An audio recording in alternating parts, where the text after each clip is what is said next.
All right, we're going to go ahead and start with our post-race press conferences for tonight's Bojangles Southern 500 here at Darlington Raceway. We are now joined by our second place finisher, Brad Keselowski. Brad, tell us a little bit about the closing laps here tonight. Yeah, long race. Long night. At least we led a lot of laps, which is something to be very appreciative of, and obviously started on the pole, and that was great. It just seemed like one of those races that just kept cycling, with yellows and pit stops and yellows and pit stops. And I don't know how many yellows there were, but I don't know if I've ever drove a Sprint Cup race with this many yellows before. There's got to be somebody with a stat on that, but a lot of yellows and a lot of back and forth there, and we just came up short right at the end, which was a bummer, but a lot to be proud of, but still want to win these races. And gosh, man, we're right there, and we just haven't been able to close it out, but we'll go to work and keep working. All right, we'll go ahead and open it up to questions. If you'll please state your name and affiliation. Questions for Brad? We'll go to Kelly Crandall. Kelly Crandall from PopularSpeed.com. Brad, we heard a lot on the radios from drivers this weekend. It's that the consensus was almost that the old Darlington was nearly back. Did you feel that way? Yeah. It the race kind of reminded me of. I remember when I was a kid, and my dad wanted to teach me how to drive a car, and he gave me a stick shift, and you practice and you learn how to drive it, and you stall it out all the time. And then eventually you start to kind of figure it out, and you stop stalling it out so much, and you get into a pattern, and you don't stall it out anymore. And then for whatever reason, you get a car with an automatic, and you drive that for 5 or 6 years, and you get back in a car with a stick shift or a manual, and you stall it out all over again. You keep stalling it out, and you have to get back in the routine. The race reminded me a lot of that because, the cars, just 5 or 6 years ago when I entered Sprint Cup were extremely difficult to drive. And much like, a stick shift when you're first learning how to drive. And then they've gotten really easy to drive over the last 4 or 5 years, to the point where we're all kind of looking around at each other as drivers and going, wait a minute here, this isn't good. It shouldn't be this easy to drive these. And so we asked NASCAR to, hey, make these cars harder to drive. Give us our, metaphorically speaking, stick shift back. And they did, and I think somebody thought they'd be really funny and pick Darlington as the track to do that, which would be like if you pick the mountains of Virginia to give somebody a stick shift back. It's kind of that same feeling. And kind of metaphorically speaking, I think there was a lot of people that probably stalled it out today. All right, we'll go to our far left. Brandon Witten with Motor Racing Digest. Second race with a low downforce package this season. Could you give me your thoughts on how you think it played out? I loved it. I mean, like I was kind of just saying there to Kelly, it it separates the race car drivers from the pretends, and that's the way it should be. Any final questions for Brad? Go up front. Jay Busby, Yahoo Sports. Brad, given the fact that we're not going to have this package again this year, what can you take from tonight that you'll be able to use in the chase, both from a mental and from a physical level? Yeah, I mean, there's a lot to take from tonight for us that extends beyond the downforce, Still all the same things, restarts, pit road, dialing in some of the suspension stuff on the race car. So, mile and a half, so the bread and butter of this sport. This is a little bit smaller than a mile and a half, I think. But, as we get into the chase, you win the mile and a half, so you win the championship. It might not be with the same downforce, but it's a difference, not that big of a difference. And a lot of the same things still apply. Engine still applies. Suspension stuff still applies. Pit crew, restarts, all that stuff. Strategy. I would still take that away from it. All right, Brad, congratulations on the second place finish, and thanks for joining us. Thank you. Appreciate you guys having me.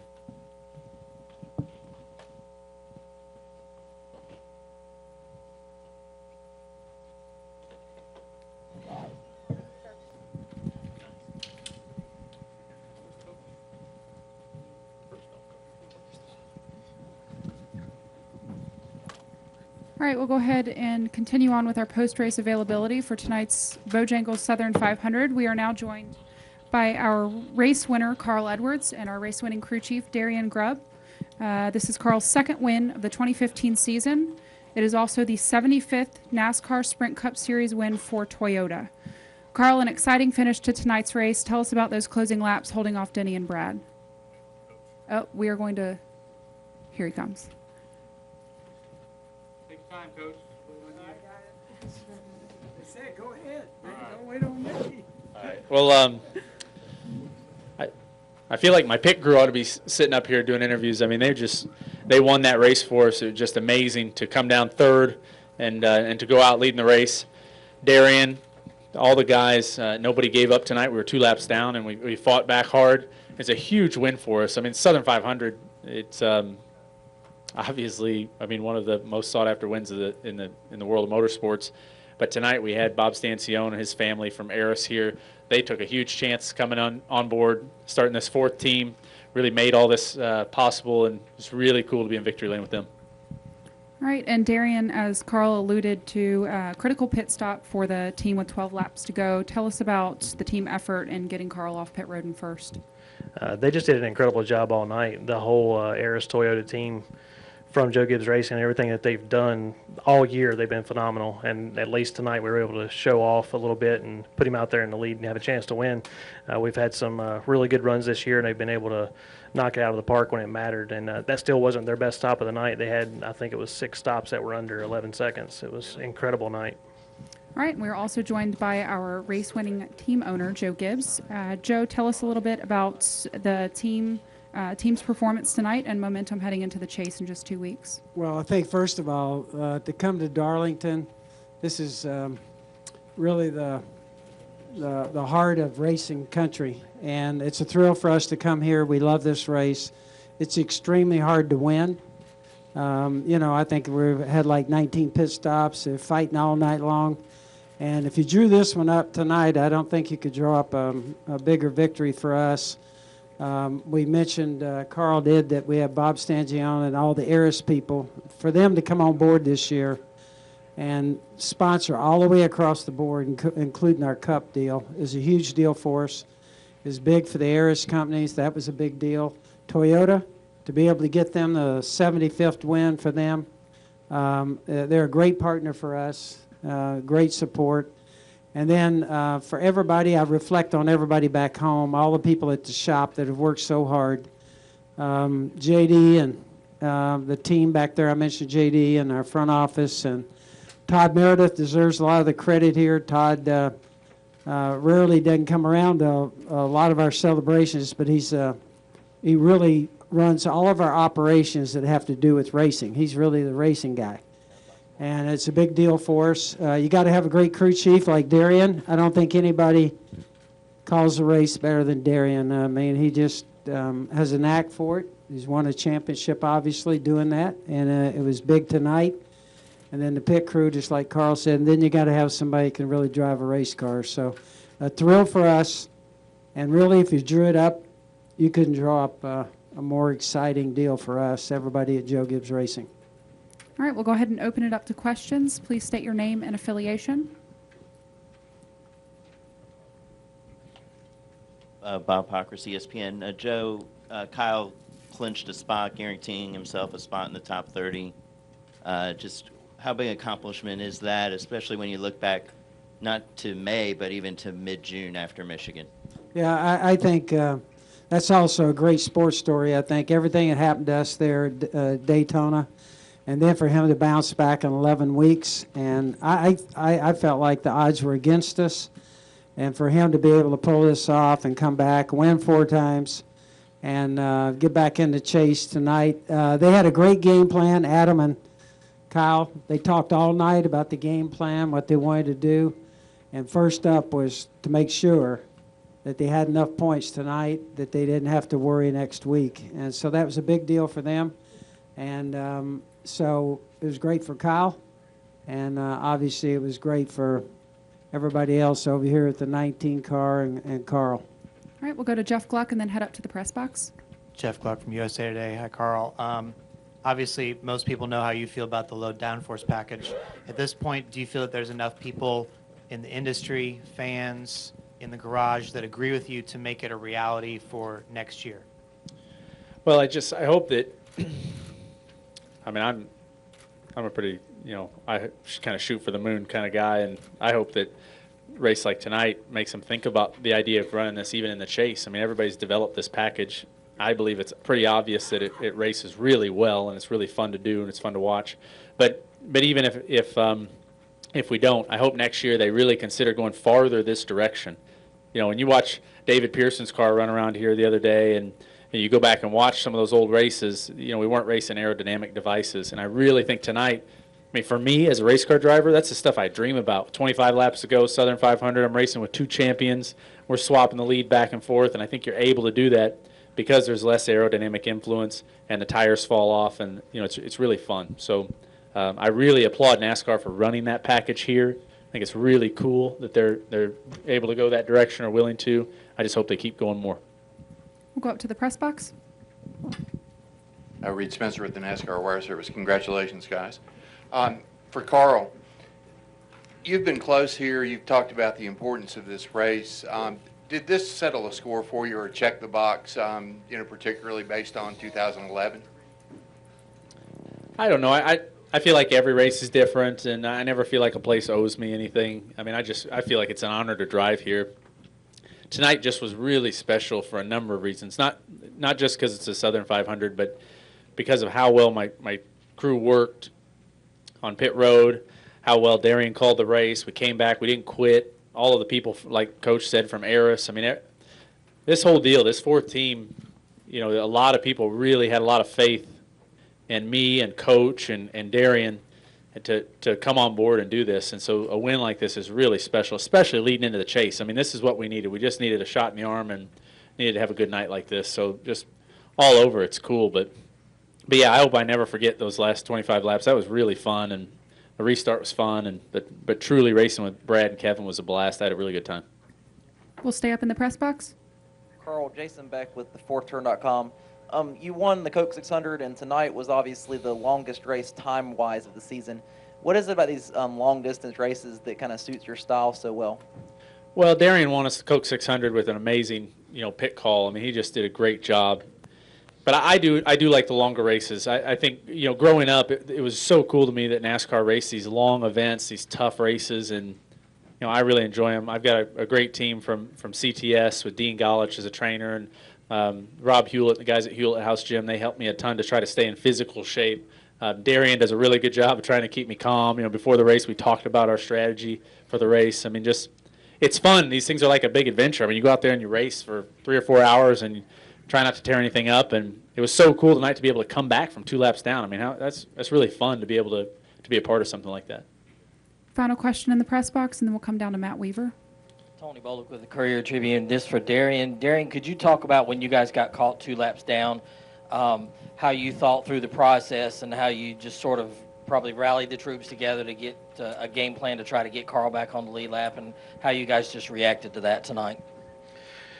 Yeah, it was mainly just not giving up, making sure everybody kept faith that we could get back there. We knew the car was fast because I think we started out, we went from 16th to 5th in the first 40 laps. We knew we had speed, so we just had to make sure we put him in the right situation. We didn't take the first opportunity to try to do a wave around because we had ran such fast laps after coming into pit under green. We thought we'd used up too much tires. So then we went, I think it was 27 green flag laps the time we stayed out. It was a big risk, but we had to. And Carl did a great job saving the tires during that whole run and still managing it and making sure we stayed in front of the leaders when the caution did come out. And it came out with about 20 laps until we had to pit. So ended up working out and then worked our way right to the front for the lucky dog position and got back on the lead lap. So it's just a testament to the team to never give up and keep fighting really hard. All right, we'll go to Matt and then our far right. Matt Weaver, AutoWeek.com on your far left. This is for all 3 of you guys. With this package, there's not a lot that you can take out of this for the chase, but you can take pit stops out of it. And you guys have been so good across all the teams over the past year and a half or so on pit stops. Is there something really comforting about that going into the chase, knowing that of all the things that could go wrong over those final 10 races, pit stops more than likely won't be one of them?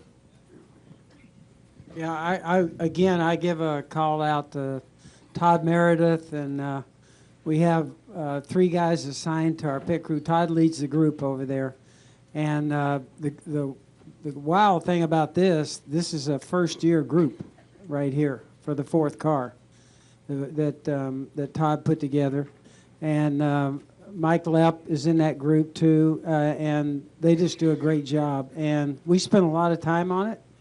Obviously, everybody in the sport does. Everybody realizes how important it is. And I think you're battling up there tonight with all those teams have great pit crews. I think that's an interesting part of our sport, and because it really is. It's a lot like the other sport that I was in, where you film things, you're training all the time, you got mandatory practice.